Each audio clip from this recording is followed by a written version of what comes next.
श्री परमात्मने नमः। अथ अष्टदशोऽध्यायः। श्लोक क्रमांक 24।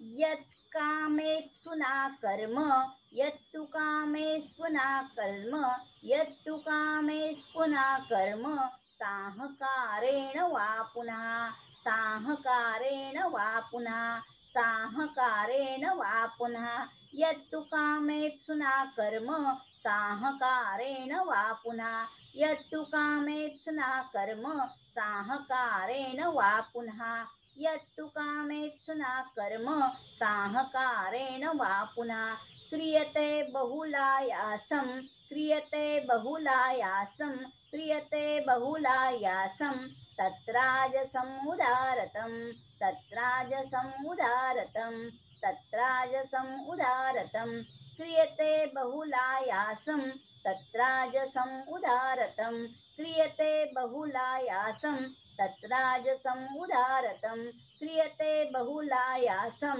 तत्राजसमुदारतं यत्तु कामेषु न कर्म साहकारेण वा पुनः क्रियते बहुलायासं तत्राजसमुदारतं यत्तु कामेषु न कर्म साहकारेण वा पुनः क्रियते बहुलायासं तत्राजसमुदारतं यत्तु कामेप्सु न कर्म साहकारेण वा पुनः क्रियते बहुलायासं तत्राजसम् उदारतं।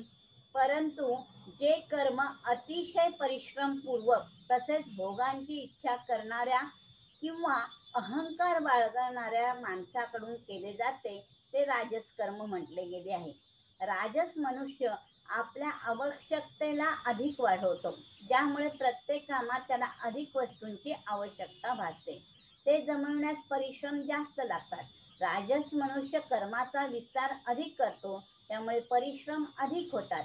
शरीरात आसक्ती असल्यामुळे राजस मनुष्य शरीरास आराम इच्छितो, ज्यामुळे त्याला थोड्या कामातही अधिक परिश्रम वाटतात।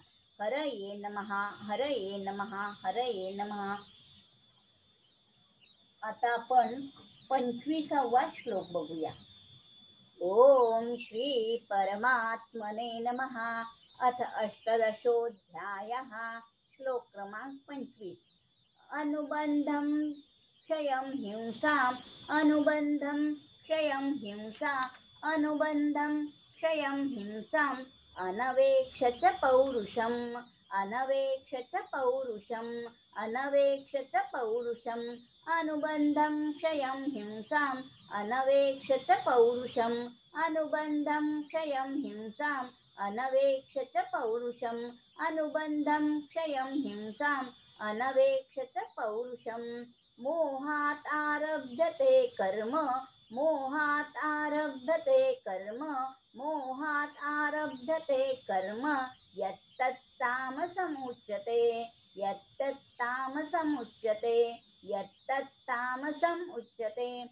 मोहात् आरभ्यते कर्म यत्तत्तामसमुच्यते मोहात् आरभ्यते कर्म यत्तत्तामसमुच्यते मोहात् आरभ्यते कर्म यत्तत्तामसमुच्यते।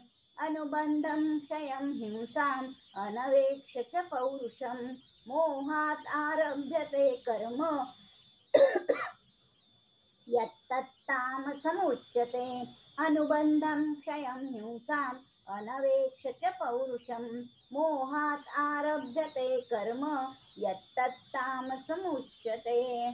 जे कर्म परिणाम हानी हिंसा आणि सामर्थ्य यांचा विचार न करता केवळ अज्ञानाने केले जाते ते तामस कर्म होते। तामस मनुष्य आपली शक्ती परिणाम ह्याचा विचार न करता मूढतेने काम करतो। तो स्वाभाविकच असे काम करतो ज्यामुळे दुसऱ्याला बाधा पोहोचते। जसे वाटेत उभे राहून बोलणे, वाटेत गाडी उभी करणे, ज्याने लोकांना त्रास होतो, रस्त्यावर थुंकणे, सिगरेट पिणे याकडे लक्षच नाही, फक्त स्वतःची सोय। सात्विक स्वभाव आपोआप उत्थानाकडे जातो, राजस स्वभाव उन्नती रोखतो, तर तामस स्वभाव सहज पतनाकडे नेतो। हरये नमः हरये नमः हरये नमः।